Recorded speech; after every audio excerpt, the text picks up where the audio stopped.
Welcome everyone to today's Explainer. Think of it as our masterclass. I am absolutely thrilled to have this graduate cohort with us today. We're going to be stepping out of the textbooks and straight into the field, embarking on a really rigorous academic exploration of advanced qualitative data collection. If you've ever wondered how to take a simple, everyday conversation and transform it into defensible, high-level academic research, well, you are in the exact right place. We're going to cover the whole shebang, from the absolute bedrock of rigorous research down to the highly nuanced art of managing complex group dynamics. Here's our quick syllabus for the Explainer today. We've got 4 critical modules. First up, the foundations of rigorous research. Second, designing the interview script. Third, interviewing experts and elites. And finally, facilitating dynamic focus groups. Let's get right into it. Section 1, Foundations of Rigorous Research. Before we do anything else, we really need to establish what separates a casual chat from valid, reliable academic data collection. To make that leap from a mere conversation to actual, usable data, we have to embrace rigor. And in qualitative research, rigor isn't just some academic buzzword. It's a meticulous, documented process. It means you're following methodological best practices step by step. You absolutely have to ensure triangulation, using multiple methods or sources to double-check your findings. You've got to document every single procedural step so another researcher could follow your exact trail, kind of like a detailed recipe. And critically, you have to be academically honest. That means reporting the full range of your findings, even and especially the contrary evidence that might totally bust your personal hypotheses. You have to respect participant privacy and just let the data speak for itself. The literature out there neatly categorizes our foundational tools. Whether you're using observations, interviews, documents, or audiovisual materials, every single type has its own distinct advantages and limitations. Interviews, for instance, are incredibly useful when you literally can't observe participants directly and they let you control the line of questioning. But on the flip side, they provide indirect information that's filtered through the interviewee's perspective. Understanding these trade-offs? That is step 1 in designing a genuinely rigorous study. Now, once you do choose interviews, you're going to encounter some incredibly deep psychological dynamics. Let me introduce you to this concept called confluence. Confluence happens when the boundaries between you, the researcher, and the interviewee start to blur and become indistinguishable. And it happens because, naturally, we're human. We want to maintain a friendly, conflict-free atmosphere. You want to build rapport, give those encouraging nods, and make the person feel super comfortable so they'll open up. But here's the danger, right? While building that rapport is totally necessary, confluence can actually secretly sabotage your research.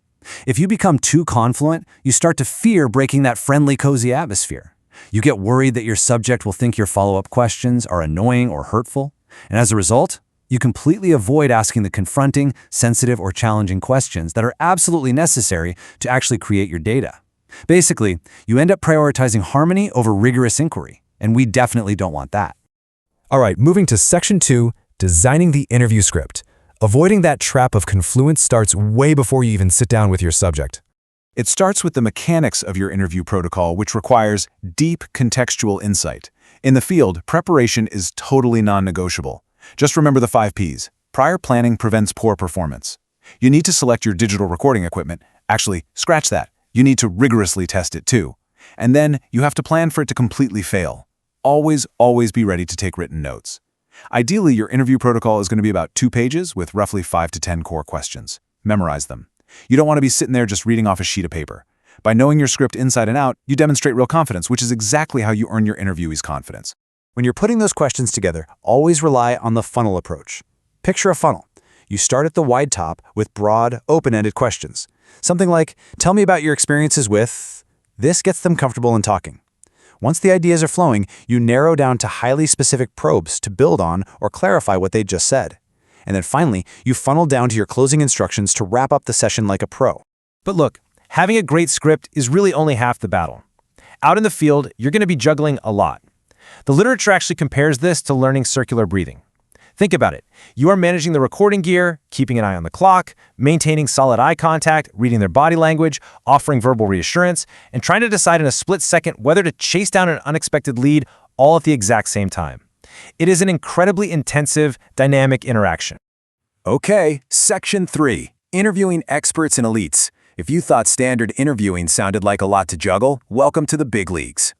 This is where we navigate the complex, high-stakes power dynamics of extracting exclusive knowledge from high-status elites. Whenever we talk about elite interviewing, we have to refer back to J.L. Dexter's foundational work. His advice reminds us that elite subjects require really flexible, non-standardized treatment. You can't just force a high-status expert into a rigid box. You have to let them define the situation and dictate, to a large extent, what they think is relevant.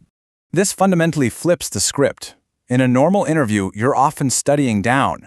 That means you, the researcher, hold the power, define the setting, and control the flow of conversation. But with elites, you are studying up. The interviewee is very aware of their high social standing. They are totally used to being in charge, and they might even try to dominate the interaction or act a bit patronizing toward you. So, what's the play here? Well, if an elite acts patronizing, you can actually turn that discriminatory paternalism into a huge strategic advantage. How? By intentionally asking naive questions.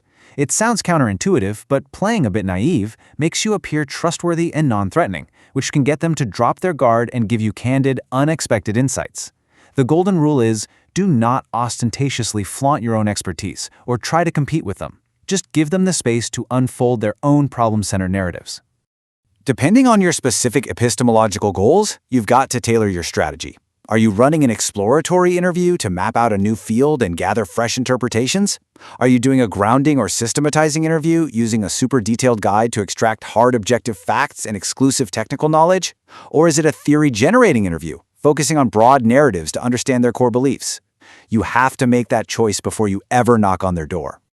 Finally, Section 4, Facilitating Dynamic Focus Groups. For our last module, we're shifting gears completely from one-on-one asymmetrical dynamics to crowd control. We're talking about managing a room of 8 to 10 participants. When you step into a focus group, you're no longer just an interviewer, you're the moderator. And the moderator has this incredibly delicate dual role. On the one hand, you have to keep everyone strictly within the boundaries of your topic so you don't waste time. But on the other hand, you have to actively generate interest and let ideas spontaneously snowball. And the kicker? You have to do all of that without leading the group towards your own opinions. The success of this balancing act relies entirely on how you compose the group. You have to construct it so carefully. Too much homogeneity, where everyone thinks exactly alike, and your data is going to be incredibly boring and limited. But if there's too much diversity, you risk creating major social friction where people feel awkward and won't genuinely interact. Finding that sweet spot of shared common ground combined with diverse perspectives is key. Once you're in the room, managing the flow is literally an exercise in tactical awareness. When a dominant personality inevitably tries to take over the whole session, you don't necessarily have to verbally shut them down. Instead, use nonverbal cues. Just temporarily minimize your eye contact with them. Turn your body, gesture toward the other side of the table, and specifically ask the quieter members for their thoughts by name. Make sure nobody is talking over anyone else. And whatever you do, hold back from imposing your own agenda. To ease the massive cognitive load of doing all of this at once, academic best practice strongly recommends the dual moderator approach. One researcher, the main moderator, steers the conversation and wrangles the group dynamics. The second researcher, the assistant moderator, sits back slightly, takes meticulous field notes, observes body language, and makes sure the recorders are actually doing their job. Trust me, it makes a world of difference in the quality of your data. Wow, okay, we have covered a tremendous amount of ground today, from the hidden dangers of confluence to navigating massive egos and directing focus groups. So as you wrap up this explainer and start preparing your own qualitative research designs, I want you to ask yourself one final question. As you step out into the field, are you merely going to have a few interesting chats, or are you ready to execute defensible, rigorous data collection that pushes the very boundaries of our knowledge? The choice is entirely in your methodology. Thank you so much for joining me for this masterclass, and best of luck out there in the field.